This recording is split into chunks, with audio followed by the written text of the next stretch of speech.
The Eternals is a lot like today's modern art. It's very fresh, it's new, it's interesting to look at, but ultimately it lacks the substance of the art periods that came before it. So, if you haven't seen it yet, let's talk about it. Should you? Should you not? This is the most controversial movie so far in the Marvel fandom. I'm talking about the Marvel community itself is like kind of divided on this movie. And I think it all comes down to one thing. Expectations.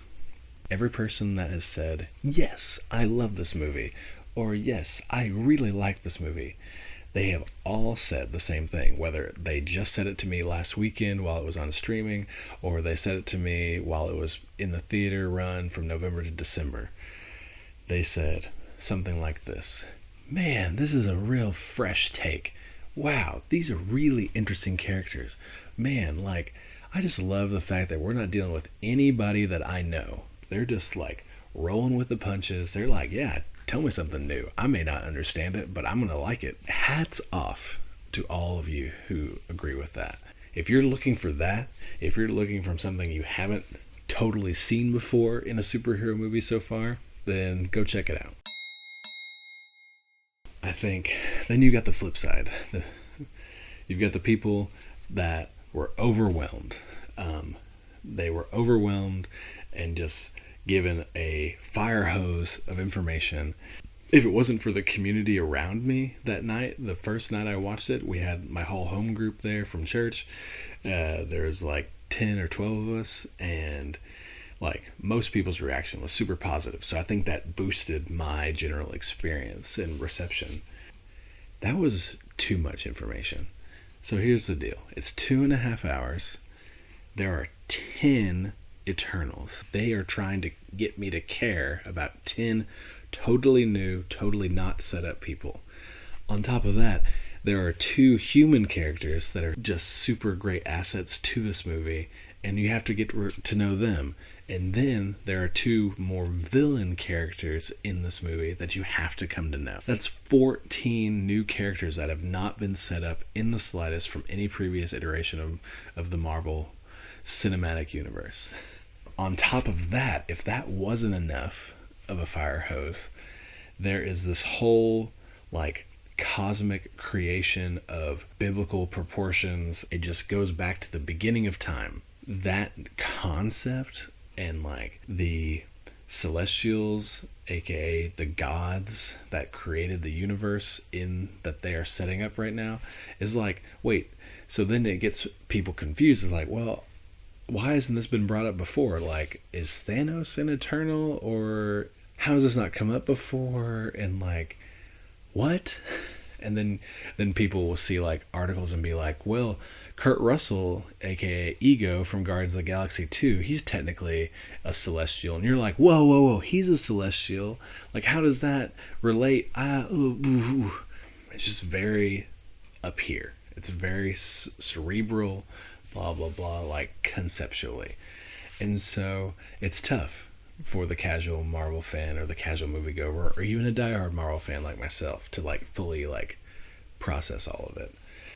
So I would say yes, there is a general lack of focus from the onset, the pre-production, the writing of this movie, the directing of this movie.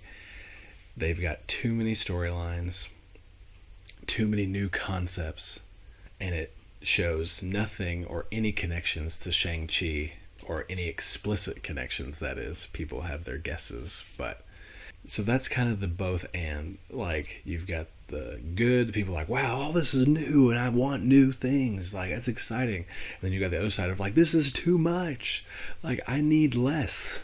And so that's kind of the 2 camps. So whichever one of those you're feeling, if you go into this and you're like, I'm open to just seeing, what spaghetti sticks on the wall, or if you're like, yeah, I don't know if I'm in the mood to like be taught like an education on all these new characters, then maybe hold off on this until you're in the mood for it. So yeah, I'm trying to think if there's any other non-spoiler way to like talk about this.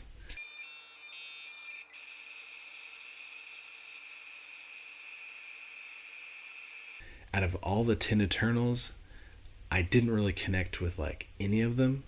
Like, I mean, I liked them. I have my favorites, but there wasn't like a deep sense of connection that I had. And I think it just has to do with the lack of screen time that was given to almost all of them. And it seemed like a weird, out of place priority. I think for me, the bad taste kind of grew. I started really liking this movie, and then over time, it just kind of like lessened because I felt gypped on getting to know some of those characters, like Makari or like Gilgamesh. And I thought to myself, slash, was brought up in multiple conversations since then, was like, you know, Disney's doing TV shows now. Like, couldn't this been like an amazing like 10 episode TV show where you really get to know each character? Two things that I would fix about this movie, in addition to lessening the amount of characters that are in it, I would say you could not end on a cliffhanger. I can't remember the last movie that ended on a drastic cliffhanger like this and was like well received by the masses. So I already am like, you didn't even announce Eternals 2 and you ended like that? What? And then after that, to go back to all the characters, they introduced 2 more characters in the mid-credits, and then they launched Blade in the final one, and you're like, dude, calm down with the setup. This movie just felt like giant setup, and you're like, what the heck was Shang-Chi for? Because I thought Shang-Chi was setting up the new Infinite Universe, you know, like we did the Infinity Era, now we're going to do like the Cosmic Era. I would love if they would have inserted, maybe this is an extended cut, if they would have inserted Salma Hayek pleading with Arishem to help with Thanos. You've got Kit Harington, and he's like, why didn't you help with Thanos?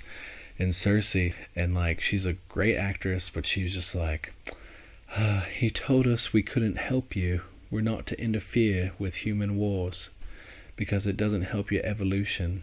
And you're like, what? And like, it just was like super robotic, which pays off later when they basically, Kingo says it best, they're just fancy robots that have been memory wiped over the millennia. And so you've got that aspect of it, and you're like, could you not? And like, Salma Hayek brings it up later, and she's like, hey, you know, these humans are amazing. In a snap of their finger, they brought everyone back and defeated Thanos. You know, and you're like, could you have like shown like a 20-second scene with you pleading to Arishem and not the earlier scene that we got of like, I like humans, and Arishem's like, shut up. And you're like, okay, well, that wasn't a great argument.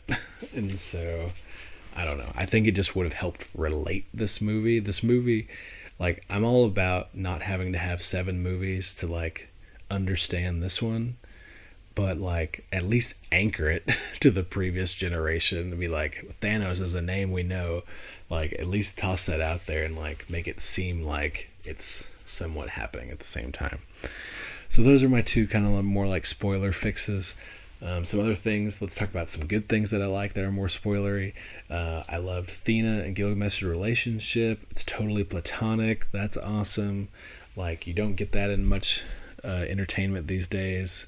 And to everyone's credit who liked this movie, it is interesting. There's a lot of cool powers. I mean, Kingo's literally got finger guns. I mean, and then he charges them up like Samus at some point. Like, that was crazy. Then Icarus, of course, you know. Oh, Icarus, everyone's favorite guy to eye roll at the end of the movie when you're like, oh yeah, they are really doing the Icarus thing. And I was like, of course they were. I liked this movie. Didn't love it. Didn't hate it. I liked it. So I'm hoping we get more expansion on some of the more interesting characters, and I hope Marvel kind of focuses up. I hope they just kind of get their act together, because currently with Shang-Chi, Eternals, and Spider-Man No Way Home, I do not have a clear vision of what's the trajectory.